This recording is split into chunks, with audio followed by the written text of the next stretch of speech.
Thank you so much for chatting with us. Yeah, thanks for having me. We'll start with the movie, Shock and Awe, that's out. I wanted to ask you, why release the movie when the Iraq War happened in many Americans' minds so long ago?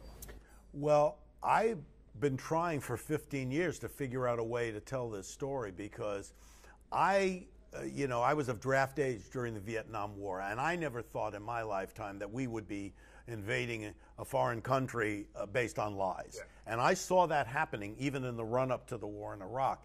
And so I wanted to tell the story right away, and I didn't quite know how to approach it. First I approached it as a satire, because it was so wild, and I had like a Dr. Strangelove kind of thing, and I couldn't get a script that I liked, and then I looked at the possibility of maybe doing it dramatically, and I couldn't get that right. And then many years later, I saw this documentary by Bill Moyers about these 4 journalists who were from Knight Ridder, and they got it right. And I said, that's the way in. And there's a message about journalism in that movie, too. Yes, it's really all about journalism. And there's 2 things. One is we open with a Bill Moyers quote, which basically says that a democracy cannot survive without a free and independent press.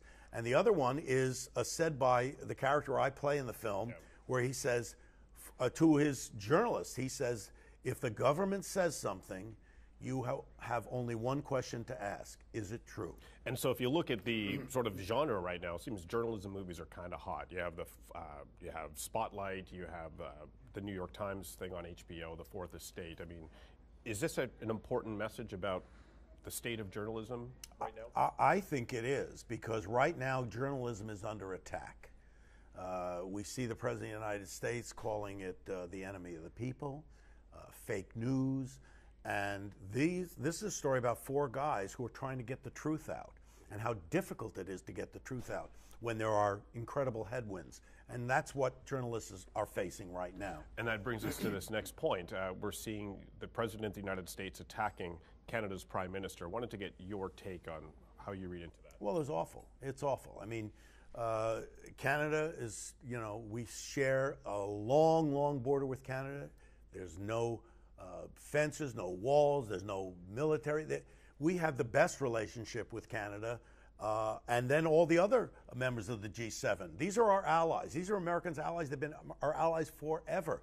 And for him to denigrate our allies at the same time that he's cozying up to authoritarians like Putin and Erdogan and Duterte, and now with Kim Jong-un, it's pretty disturbing for us who care, for those of us who care about democracy, and hopefully the democracy will survive. So his supporters would say, well, here's Reiner, a coastal elite like Robert De Niro, that's only helping embolden Trump supporters. Well, I'm not saying the F word. I'm not going to say that. I think that kind of thing does embolden Trump supporters. And listen, people have a view of me. They call me all kinds of names on my Twitter feed, and it's pretty bad. But I'm just trying to do I'm trying to get to the truth, and to hold a president accountable for the things he's doing. And now, I don't agree with his policies, but I also don't like the fact that he is denigrating a pillar of democracy, which is a free and independent media. So where do we go from here? All we can do is keep trying to get the truth out. It's difficult because at the time of the Iraq War, the headwinds was patriotism. People were wrapped up in patriotism. They didn't want to go against the administration. We screened this film in Zurich, and in Zurich, and it was like standing ovation, because people outside of America realized there was no reason to go to war. There was no basis. There was no rationale. Right now, the mainstream media is facing a different kind of headwinds, where you're called, like I say, fake news and all that. You just have to keep at it. You have to keep trying to hold power accountable and keep trying to get the truth out. Hopefully, it will penetrate the people who are getting their information from only one direction. And you made a few references in the film, your character did. So contrast that to today. I mean, how should the media act, and what role should it play in this age of Trump? And you have all these different sort of outlets. You have the Breitbarts and the Fox News versus the Press Progress versus the MSNBC. Yeah, well, you can't, you have to get to the truth. That's the goal. And if there is an agenda that a particular outlet has, and they want to be supportive of the president, that's okay, but those literally fair and balanced, looking at the truth of something, have to get to those truths, and hopefully it breaks through. And then it's the ballot box. I mean, you know, if you don't like what he's doing, then you vote the way that you feel that will best make it so that the country will move in the direction you want it to. But I'm worried about democracy at this point. I'm worried. What do you mean? Well, the institutions of democracy are being worn down. I mean, Trump didn't create the divide in the country, but he's certainly exploiting it. And so are foreign powers. The Russians are exploiting that divide. So you see the erosion of the free press. You see the erosion of the checks and balances. We don't have them anymore in the Congress. And you see attacks on law enforcement, the rule of law, and the FBI and the intelligence community. If these things erode much further, you can understand how a Malaysian airliner can be downed, and that 80% of Russians believe it wasn't the Russians. So what's the solution then? Just keep at it. Keep hammering away and get to the truth. Try to get to the truth. That's all you can do. I wanted to look at, you mentioned the ballot box, looking ahead to 2020. Who's out there who could challenge Trump, you think?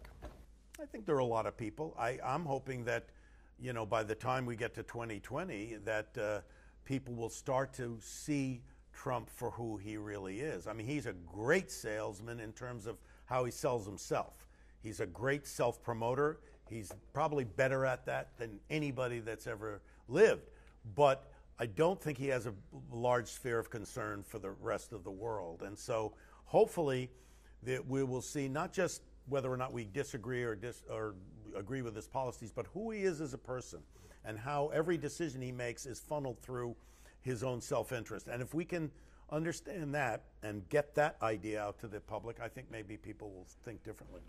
There's been suggestions that perhaps people saw where we are today way back in the early 70s for a show you're familiar with, All in the Family, and their lead character, Archie Bunker. Do you think Archie Bunker was the original Trump supporter? Definitely. I mean, he would have voted for Trump.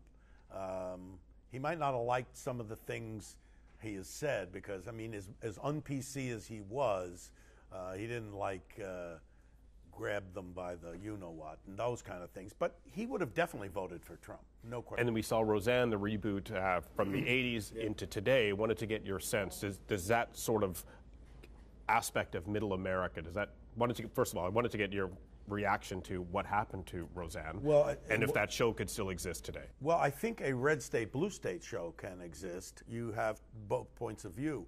The trick with Roseanne, and what was difficult, is that she was in line with those ideas outside the show, and so it wasn't what she said in the show, it's what she said as herself, as tweeting out certain things that became very problematic for ABC, and I knew they were going to have that problem. If there's a movie on the Trump presidency, and assuming that you want to put it together, who plays Trump, who plays Trudeau? I don't know. I don't want to get into that because the movie, the really great movie that'll be made about it, it'll be a movie that you won't even imagine at this point because the obvious stuff is the satire of it and all. And I think there's something much more, much deeper than what happened to America, and then that we'll see who. I appreciate your time. Thank you so much, sir. Thank you very much.